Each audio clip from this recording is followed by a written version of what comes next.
આદિવાસી બેડવી ગામની આજે પવિત્ર ભૂમિ પર આમ આદમી પાર્ટીની પરિવર્તન સભામાં અહીં મારી સાથે મંચસ્થ ઉપસ્થિત આમ આદમી પાર્ટીના છોટાઉદેપુર લોકસભાના ઇન્ચાર્જ એવા મુકેશભાઈ બારિયા, આમ આદમી પાર્ટી છોટાઉદેપુર જિલ્લાના પ્રમુખ એવા રાધિકાબેન રાઠવા, આ વિસ્તારના આમ આદમી પાર્ટીના આગેવાન, આ વિધાનસભાના પ્રભારી એવા વિનુભાઈ રાઠવા, સાથે આમ આદમી પાર્ટીના મહામંત્રી રમણભાઈ રાઠવા, સાથે આપણા આ વિસ્તારના આમ આદમી પાર્ટીના અમારા યુવા આગેવાન એવા રાજેશભાઈ રાઠવા, સાથે પરેશભાઈ રાઠવા, અમારા વડીલ, અમારા આદરણીય એવા ભંગિયાભાઈ રાઠવા, મધ્યપ્રદેશથી આજની સભામાં પોતાનો સમય લઈને આવેલા સેવા સરપંચ અને મંચ પર ઉપસ્થિત સુખરામભાઈ, ગામના પૂર્વ સરપંચ શ્રી અને તમામ રંજનભાઈ, તમામ આગેવાનો સહિત મારી સામે આજની સભામાં ભારતીય જનતા પાર્ટીના ઘણા નેતાઓનું દબાણ હતું, ધમકીઓ આપે, જવાનું નહીં, કામ નહીં કરીશું, એવી ધમકીઓ સામે પણ મોટી સંખ્યામાં અહીંયા ઉપસ્થિત થયેલા મારા વડીલો, યુવાનો, માતા બહેનો બધાને ચૈતર વસાવાના જોહાર કરું છું, સૌને મારા નમન કરું છું. સાથીઓ, ત્રણેક દિવસ પહેલા વડોદરા જિલ્લાના એક પેપરમાં અને સમાચારમાં એવું બધું હતું, વડોદરા જિલ્લાના 5 જેટલા ધારાસભ્ય એમની પોતાની સરકારના મુખ્યમંત્રીને એમણે પત્ર લખ્યો કે મુખ્યમંત્રી સાહેબ, આપણી સરકારમાં અમે આટલા વર્ષથી ચૂંટાઈએ છીએ, અમે ધારાસભ્ય છે, પણ કોઈ અધિકારી અમારું માનતું નથી, કોઈ અધિકારી અમારા કામ કરતા નથી. કલેક્ટર હોય, એસપી હોય, કમિશનર હોય, ડીડીઓ હોય, ટીડીઓ હોય, મામલતદાર હોય, અમારા કામ કરતા નથી તમારી સરકારમાં. આપણી સરકાર હોવા છતાં અમારા કામ થતા નથી. આ એમની વેદના હતી. ત્યારે સાથીઓ, ભારતીય જનતા પાર્ટીના 30 વર્ષના શાસનમાં કેટલાક અધિકારીઓનું રાજ ચાલે છે, કેટલાક રિંગ માસ્ટરો દિલ્હીમાં બેસીને સરકાર ચલાવે છે અને એમના અંદરો અંદર ગુટબાજીના કારણે આજે જનતાના કામો નથી થતા. પોતાની સરકાર હોવા છતાં જો ધારાસભ્ય આવી વેદના નાખતા હોય, આવી વેદના ઠાલવતા હોય, તો તમારા જેવા સામાન્ય લોકોની તો શું વાત છે. ત્યારે મેં તમને કહેવા માંગુ છું, એમના સરકારમાં એમના ધારાસભ્ય એમને વિનંતી કરતા હોય ત્યારે આપણે વિનંતી કરવાનું થતું નથી. આવનારા દિવસોમાં આપણે આ ભારતીય જનતા પાર્ટીની સરકારને આપણે બદલી કાઢવાની છે. તૈયાર છો ને બધા? કેટલા લોકો ઈચ્છે છે કે આ વખતે ભારતીય જનતા પાર્ટીની સરકારને આપણે ઘર બેસાડી દેવાની છે? ઊંચો હાથ કરો બધા. પરિવર્તન લાવીએ ને આપણે. એમણે તો હમણાં મંત્રી તંત્રીઓ બદલ્યા છે. જ્યારે વિરોધ થયો બધા ગુજરાતમાં, કામ નહીં થયું, લોકોનો આક્રોશ હતો, એટલે એમણે બધા જ મંત્રીઓને ઘરે બેસાડીને નવું મંત્રીમંડળ બનાવ્યું છે. પણ આપણા વડવાઓ કહેતા હતા ને, ભેંસ ઓછું દૂધ આપે એટલે એનો ખીલો નહીં બદલવાનો, ભેંસ બદલી કાઢવાની. સાચી વાત છે કે ખોટી વાત છે? એટલે આ લોકો કામ નથી કરતા એમની સરકાર હોવા છતાં, એટલે હવે આપણે ભાજપને બદલી નાખવાની છે. તૈયાર છો બધા? ત્યારે આ પરિવર્તન સભામાં જે પણ લોકો પોતે સ્વયંભૂ આવ્યા છો, ત્યારે અમે તમારું સહર સ્વાગત કરીએ છીએ. આજે તમે આવ્યા છો, તમે અમારી સાથે છો, અમને પૂરેપૂરો વિશ્વાસ છે. પણ જે લોકો ઘરે હશે, જેમને ડર હશે, ડરાવતા હશે ભાજપના નેતાઓ કે ભાઈ જશો તો તમને ઝૂંપડું નહીં આપીએ, પાણી નહીં આપીએ, બોર નહીં કરીએ, નળ સે જલ નહીં આપીએ, તમારો મીટર નહીં આવશે, અને એવા ઘણા લોકો આજે આવવા માંગતા હતા પણ નથી આવવા દીધા, ખોટી ખોટી ગ્રામ સભાઓ બોલાવી લીધી. ત્યારે એવા લોકોને પણ કહેજો કે ચૈતર વસાવા આવ્યા છે અને એમણે પરિવર્તન કરવાનું કીધું છે. ત્યારે આપણે આવતા તાલુકા અને જિલ્લા પંચાયતમાં તમારામાંથી સારા સારા તાલુકાના ઉમેદવાર નક્કી કરી લો, સારા સારા જિલ્લાના ઉમેદવાર નક્કી કરી લો, આવનાર વિધાનસભાનો ઉમેદવાર નક્કી કરી લો, અને આવનારા દિવસોમાં આમ આદમી પાર્ટીની સરકાર બનાવીને આપણા લોકોના સેવાના કામ કરવા માટે તમારે બધાએ તૈયારી બતાવી દેવી પડશે. હમણાં સુધી શું હતું? દેશ આઝાદ થયો એટલે થોડા વર્ષ કોંગ્રેસે રાજ કર્યું. તૈયાર થઈ જાઓ અને આવનારી જિલ્લા અને તાલુકા પંચાયત આપણા લોકોને જીતાવીને આપણા લોકોના વિકાસના કામ થાય એના માટે બધાને હું વિનંતી કરવા માટે આવ્યો છું. મારા વડીલોને કહેવા આવ્યો છું, મારી માતાઓને કહેવા આવ્યો છું, મારા યુવાનોને કહેવા આવ્યો છું, અંદરનો આત્માને થોડું પૂછો, શું કરો છો પૂછો. આટલા વર્ષ 50 વર્ષ કોંગ્રેસે શાસન કર્યું, 30 વર્ષથી ભાજપ શાસનમાં છે અને આજે પણ આપણે જ્યારે કે હો આપણે દેશના નાગરિક જ નથી એના માટે આપણે સરકારમાં ભાઈ બાપા કરવાના. ભાઈ 5 કિલો ચોખા મને આપી દો, મારી કૂપન કઢાવી દો, મારા પૈસા બેંકમાં છે લાઈન પર ઉભા રહીને ભાઈ મને મારા પૈસા આપી દો. ક્યાં સુધી આ કરતા રહીશું?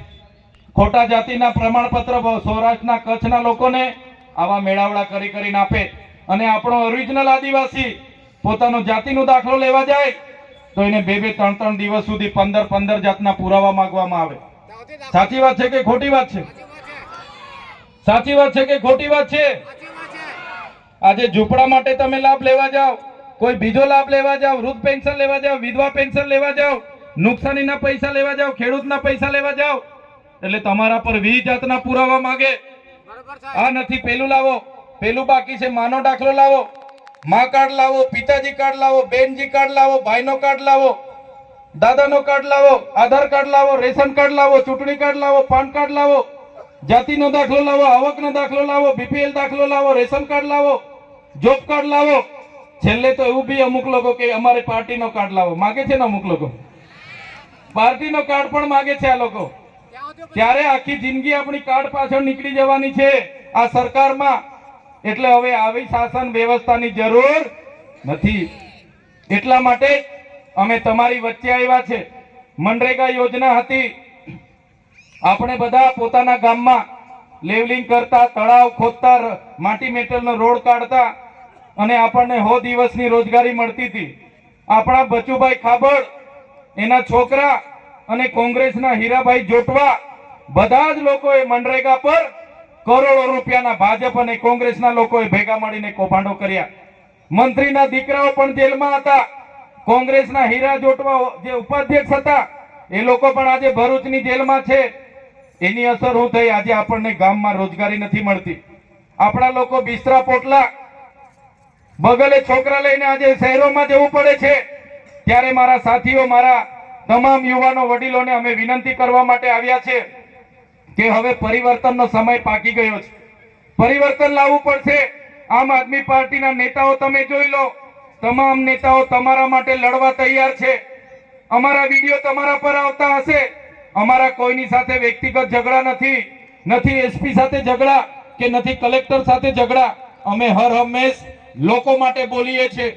હર હંમેશ તમે મોબાઈલ ખોલશો રોજનો અમે લોકો માટે લડીએ છીએ. અમારા નેતાઓ બધા લોકો માટે લડીએ છીએ, તમારા માટે લડે છે. ત્યારે અમને બધાને તમારા સાથ અને સહકારની જરૂર છે. અમે તમારા માટે લડીએ છીએ પણ અમે નાના માણસો છે, એકલા માણસો છે. અમારી પાસે 2 નંબરના પૈસા નથી, 2 નંબરના ધંધા નથી. અમે કોઈ રોડ ખાઈ ગયા હોય, પુલ ખાઈ ગયો હોય એવા પૈસા નથી, કોઈ બિલ્ડિંગ ખાઈ ગયા હોય એવા પૈસા અમારી પાસે નથી. પણ અમે જનતા માટે લડીએ છીએ. એટલે આ ભાજપના લોકો પોલીસને અમારા ઘરે મોકલે, જંગલ ખાતાને અમારા ઘરે મોકલે, અમારા ઘરે જીબી વાળાને મોકલે, રેડ પડાવે, અમને હેરાન કરે, ખોટા કેસ કરે, પછી બી અમારા પરિવારના જોખમે અમે આપણા જનતા માટે લડીએ છીએ. અમે એમનાથી ડરતા નથી, એમની જેલોથી ડરતા નથી. બસ તમારા વડીલોના આશીર્વાદ અમારી સાથે રાખજો, મારી માતાઓના આશીર્વાદ અમારી સાથે રાખજો, મારા યુવાનોનો સહકાર અમારી સાથે રાખજો. આપણા સમાજ માટે અમે તમને ખાતરી આપીએ છીએ, આપણા સમાજ માટે અમે છેલ્લા શ્વાસ સુધી લડવા માટે તૈયાર છે. આમ આદમી પાર્ટી, અરવિંદ કેજરીવાલજી, એનું સપનું હતું કે આદિવાસી વિસ્તારોમાં મફત શિક્ષણ મળે, મફત આરોગ્યની તમામ સુવિધાઓ મળે, મફત વીજળી મળે, મફત પાણી મળે. આપણા વિસ્તારમાં અનુસૂચિ 5 લાગુ થાય, પૈસા 1 લાગુ થાય અને આપણા વિસ્તારના લોકોને આપણા ગામમાં રોજગારી મળે. આપણી 73 એની જમીનો સચવાય. જે લોકોના જંગલ ખાતાના વન અધિકાર અધિનિયમ પેન્ડિંગ છે એવા લોકોને પણ સનતો મળે, એવા લોકોને પણ ખેતરમાં વીજળી મળે, એવા લોકોને પણ ખેતરમાં સોલાર મળે અને જંગલની જમીનમાં પણ લેવલિંગ થાય. પાળા બંધાય અને સિંચાઈની સુવિધા થાય એ સપના અરવિંદ કેજરીવાલ જુએ છે, એ સપના ચૈતર વસાવા જુએ છે કે અમારો જંગલ ખાતામાં પણ અમારા લોકો લેવલિંગ ગામમાં રોજગારી મળે, પીવાનું પાણી મળે, ખેતરમાં સિંચાઈ મળે, સિંચાઈના પાણી મળે. પણ આ સરકારે આટલા 5 કામ પણ આપણા માટે 30 વર્ષમાં કર્યા નથી. જો અમારે તાલુકા જિલ્લા પંચાયતો બનશે, જો અમારી 2027માં આમ આદમી પાર્ટીની સરકાર બનશે તો આ 5 મુદ્દાઓમાં આમ આદમી પાર્ટી પહેલું કામ કરશે, એની હું ખાતરી આપું છું તમને. ત્યારે સાથીઓ, લડાઈ ઘણી લાંબી છે, વાતો પણ ઘણી લાંબી છે, પણ આજે હું તમને વિનંતી કરવા માટે આવ્યો છું. અમે આ ગુજરાતમાં આ ભાજપની તાનાશાહી સામે, એમની દાદાગીરી સામે, એમની ધમકીઓ સામે, એમની પોલીસની ધમકીઓ સામે, એમના કલેક્ટરની ધમકીઓ સામે અમે આપણી જનતાનો અવાજ બનીએ છીએ. આગળ કીધું એમ પોસ્ટ મેટ્રિક શિષ્યવૃત્તિ બંધ કરી હતી, એના માટે અમે લડ્યા અને પોસ્ટ મેટ્રિક શિષ્યવૃત્તિ અમે ચાલુ કરાવી. નર્મદાના વિસ્થાપિતો હોય એના માટે લડ્યા, ગઢડાના વિસ્થાપિતો હોય એના માટે લડ્યા, હાપેશ્વરના વિસ્થાપિતો હતા એના માટે લડ્યા, આ વિસ્તારના આદિવાસીઓના જાતિના પ્રમાણપત્ર માટે લડ્યા અને તમામ મુદ્દે લડીએ છીએ. ત્યારે આજે સરકારને ગમતું નથી, અમને પણ ડરાવે છે, ધમકાવે છે, જેલોમાં નાખવાની ધમકીઓ આપે છે. ત્યારે આજે તમને કહેવા માટે આવ્યા છે કે અમારા લોકોને બધાને તમારો સહકાર જોઈએ છે, સાથ જોઈએ છે. બસ અમને તમે સહકાર આપતા રહેજો, તમારો ભાવ, તમારો પ્રેમ અમને આપતા રહેજો. તમારા માટે અમે આખી જિંદગી તમારા માટે લડવા તૈયાર છે, આપણા બાળકો માટે લડવા તૈયાર છે, આપણી ભાવિ પેઢી લડવા માટે તૈયાર છે. પણ આમ આદમી પાર્ટીને તમે આવનારી તાલુકા, જિલ્લા અને આવનારી વિધાનસભામાં જીતાડીને લાવશો, એ જ વિનંતી કરવા માટે હું આવ્યો છું. હવે કોંગ્રેસની, ભાજપની શરમ અને સંબંધ છોડીને આમ આદમી પાર્ટીને જંગી બહુમતીથી વિજય બનાવજો, એ જ વિનંતી કરીને આજે અમે અહીંથી જવાના છે. ત્યારે વધારે વાત હું નથી કરતો, આજે ઘણું મોડું થયું છે, છતાં બધા જ આજુબાજુ ગામના વડીલો, યુવાનો, મુખીઓ, પટેલો, સરપંચો અને તમામ અહીં ઉપસ્થિત થયા છો. ત્યારે મોટી સંખ્યામાં મારી માતા તુલ્ય માતાઓ પણ છે, બહેનો પણ છે અને ભાઈઓ પણ છે. બધા જ લોકોનો હું ખૂબ ખૂબ આભાર માની વિનમું છું. બધાનો ખૂબ ખૂબ આભાર, ધન્યવાદ. જય આદિવાસી, જય જોહાર. ખૂબ ખૂબ આભાર ધારાસભ્ય શ્રી ચૈતરભાઈ વસાવાનો. હવે હું માં પણ કૂવો કરીને, બોર કરીને, અમારી જંગલની જમીનમાં પણ અમારા લોકો પિયત કરતા થાય, એ સપના અમે જોઈએ છીએ. ત્યારે મારા વડીલો, મારા યુવાનોને કહેવા માંગીએ છીએ કે એકવાર અમને સહકાર આપો, તાલુકા જિલ્લા બનાવો, વિધાનસભા બનાવો. આવનારા દિવસોમાં તમારા હકની લડાઈ માટે, તમારી સુવિધાઓ માટે, તમારી સવલતો માટે આમ આદમી પાર્ટી તમારી વચ્ચે છે અને રાત દિવસ અમે એક કરી દઈશું. આ કુદરતની સાક્ષીએ, આ ભગવાનની સાક્ષીએ તમને કહેવા માંગીએ છીએ, બસ એકવાર આમ આદમી પાર્ટીને વિધાનસભામાં અને તાલુકા જિલ્લામાં લઈ આવો, તમારા માટે અમે જી જાન લગાવી દઈશું. તમે જોયું હશે, આ ભાજપના નેતાઓ તમને ડરાવે છે, ધમકાવે છે. એ જ પ્રકારે અમારા પર પણ પોલીસ મોકલીને કેસ કરે છે, અમને પણ જેલમાં લઈ જાય છે. અમારો પર પરિવાર છે, અમારા બી છોકરી છે, બૈરી છે, ઘર પરિવાર છે, છતાં અમે તમારા માટે લડીએ છીએ. અમને પણ ભાજપમાં લઈ જવા માટે ખૂબ ધમકાવવામાં આવે, ડરાવવામાં આવે, પણ અમે ભાજપમાં નથી જતા.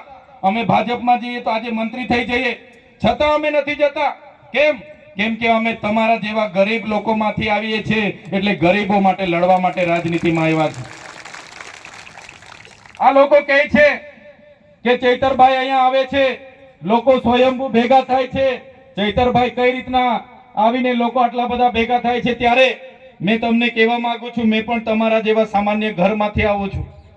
મારા પરિવારમાં કોઈ ધારાસભ્ય નહોતું, કોઈ સાંસદ નહોતો, કોઈ સરપંચ નહોતો. એક સામાન્ય પરિવારમાં મજૂરી કરીને ભણ્યા ગણ્યા, એક વિસ્તરણ અધિકારી તરીકે સરકારી નોકરી લાગી. પછી મેં જોયું કે આ ભાજપના નેતાઓ તો અભણ છે અને આપણા લોકોની ગ્રાન્ટ બધી કોંગ્રેસ અને ભાજપ વાળા બેસી બેસીને વેચણી કરીને ઘરે જતા રહી છે. ભાષણો મોટા મોટા કરે છે પણ લોકોના કામ કરતા નથી. એટલે મેં 4.5 વર્ષ નોકરી કરી અને મેં રાજીનામું આપી દીધું. એક સામાન્ય પરિવારમાંથી મેં દુઃખ જોયું છે, મેં દુઃખ વેઠ્યું છે, મેં ગરીબી જોઈ છે, મેં ગરીબી વેઠી છે. કોઈ બેનને ઝોલીમાં લઈને જતા હોય એ બેનની મેં વેદના જોઈ છે. એ જ્યારે વેદના મેં મહેસૂસ કરું છું ત્યારે આ ભારતીય જનતા પાર્ટી કહે છે કે મંત્રી બનાવીશું. અમારા લોકોની વેદના સામે, અમારી લોકોની તકલીફો સામે તમારા મંત્રી પદ કે તમારા પૈસા, તમારા બંગલા, તમારી પ્રોપર્ટી એ અમને જોઈતી નથી. અમારા લોકોના આશીર્વાદ મળતા રહેશે ત્યાં સુધી અમે લડતા રહીશું. આજે અમારા જેવા સામાન્ય દીકરા માટે અમારા સંતો, મહંતો, અમારી માતાઓ, અમારા વડીલો અમારું ફુલાર લઈને સ્વાગત કરે, અમારા ઢોલીઓ ઢોલકા લઈને અમારી રાહ જુએ. અમે આજે 1 કલાક મોડા આવ્યા છતાં એ જ ઉત્સાહ, એ જ ઉમંગ, એ જ પ્રેમ અને એ જ ભાવ સાથે અમારું સ્વાગત અને સન્માન કર્યું. મારા માટે આ સ્વાગત અને સન્માન, મારા માટે આ તમારા આશીર્વાદ, આ તમારો સહકાર એ કરોડો અબજો રૂપિયા કરતા પણ મારા માટે બહુ મોટી વાત છે. ત્યારે અમે ગરીબ લોકો છે, અમારી પાસે 2 કરોડના મંડપ માટે પૈસા નથી. ભાજપના લોકો 7-7 કરોડની બસો મૂકે, 2-2 કરોડના સમોસા ખવડાવે, 2-2 કરોડના ચાના બિલો મૂકે, 2-2 કરોડના ડોમ બનાવે, 2-2 કરોડના સ્ટેજ બનાવે, 5-5 કરોડના સ્ટેજ બનાવે. એટલા પૈસા અમારી પાસે નથી. ચૂંટણીઓમાં તમને દારૂ પીવડાવવા માટે, તમને ચિકન મટન ખવડાવવા માટે, તમને સાડીઓ આપવા માટે, તમને ઘરે દરવાજા ઠોકી ઠોકીને 1000 રૂપિયા આપવા માટે અમારી પાસે પૈસા નથી. પણ આ મંચ પર બેઠેલા લોકો એવા છે, એકવાર તમે ચૂંટીને લાવશો, તમારા માટે રાતે 12 વાગે પણ પોલીસ સ્ટેશને આવીને ઊભા થઈ જશે. સાથીઓ, આપણે નાના લોકો છે, આપણે મતદાન કરીએ તો આપણે સરકાર પર શું અપેક્ષા હોય કે સરકાર આપણા માટે એક સારી આંગણવાડી બનાવી દે, આપણા બાળકો ભણે એના માટે સારી શાળા બનાવી દે, આપણા લોકો માટે સારું રસ્તા બનાવે, આપણા ગામમાં મોબાઈલમાં, ગામમાં રોજગારી મળે, પીવાનું પાણી મળે, ખેતરમાં સિંચાઈ મળે, સિંચાઈના પાણી મળે. પણ આ સરકારે આટલા 5 કામ પણ આપણા માટે 30 વર્ષમાં કર્યા નથી. જો અમારે તાલુકા જિલ્લા પંચાયતો બનશે, જો અમારી 2027માં આમ આદમી પાર્ટીની સરકાર બનશે તો આ 5 મુદ્દાઓમાં આમ આદમી પાર્ટી પહેલું કામ કરશે, એની હું ખાતરી આપું છું તમને. ત્યારે સાથીઓ, લડાઈ ઘણી લાંબી છે, વાતો પણ ઘણી લાંબી છે, પણ આજે હું તમને વિનંતી કરવા માટે આવ્યો છું. અમે આ ગુજરાતમાં આ ભાજપની તાનાશાહી સામે, એમની દાદાગીરી સામે, એમની ધમકીઓ સામે, એમની પોલીસની ધમકીઓ સામે, એમના કલેક્ટરની ધમકીઓ સામે અમે આપણી જનતાનો અવાજ બનીએ છીએ. આગળ કીધું એમ પોસ્ટ મેટ્રિક શિષ્યવૃત્તિ બંધ કરી હતી, એના માટે અમે લડ્યા અને પોસ્ટ મેટ્રિક શિષ્યવૃત્તિ અમે ચાલુ કરાવી. નર્મદાના વિસ્થાપિતો હોય એના માટે લડ્યા, ગઢડાના વિસ્થાપિતો હોય એના માટે લડ્યા, હાપેશ્વરના વિસ્થાપિતો હતા એના માટે લડ્યા, આ વિસ્તારના આદિવાસીઓના જાતિના પ્રમાણપત્ર માટે લડ્યા અને તમામ મુદ્દે લડીએ છીએ. ત્યારે આજે સરકારને ગમતું નથી, અમને પણ ડરાવે છે, ધમકાવે છે, જેલોમાં નાખવાની ધમકીઓ આપે છે. ત્યારે આજે તમને કહેવા માટે આવ્યા છે કે અમારા લોકોને બધાને તમારો સહકાર જોઈએ છે, સાથ જોઈએ છે. બસ અમને તમે સહકાર આપતા રહેજો, તમારો ભાવ, તમારો પ્રેમ અમને આપતા રહેજો. તમારા માટે અમે આખી જિંદગી તમારા માટે લડવા તૈયાર છે, આપણા બાળકો માટે લડવા તૈયાર છે, આપણી ભાવિ પેઢી લડવા માટે તૈયાર છે. પણ આમ આદમી પાર્ટીને તમે આવનારી તાલુકા, જિલ્લા અને આવનારી વિધાનસભામાં જીતાડીને લાવશો, એ જ વિનંતી કરવા માટે હું આવ્યો છું. હવે કોંગ્રેસની, ભાજપની શરમ અને સંબંધ છોડીને આમ આદમી પાર્ટીને જંગી બહુમતીથી વિજય બનાવજો, એ જ વિનંતી કરીને આજે અમે અહીંથી જવાના છે. ત્યારે વધારે વાત હું નથી કરતો. આજે ઘણું મોડું થયું છે, છતાં બધા જ આજુબાજુ ગામના વડીલો, યુવાનો, મુખીઓ, પટેલો, સરપંચો અને તમામ અહીં ઉપસ્થિત થયા છો. ત્યારે મોટી સંખ્યામાં મારી માતા તુલ્ય માતાઓ પણ છે, બહેનો પણ છે અને ભાઈઓ પણ છે. બધા જ લોકોનો હું ખૂબ ખૂબ આભાર માની વિનમું છું. બધાનો ખૂબ ખૂબ આભાર, ધન્યવાદ. જય આદિવાસી, જય જોહાર. ખૂબ ખૂબ આભાર ધારાસભ્ય શ્રી ચૈતરભાઈ વસાવાનો. હવે હું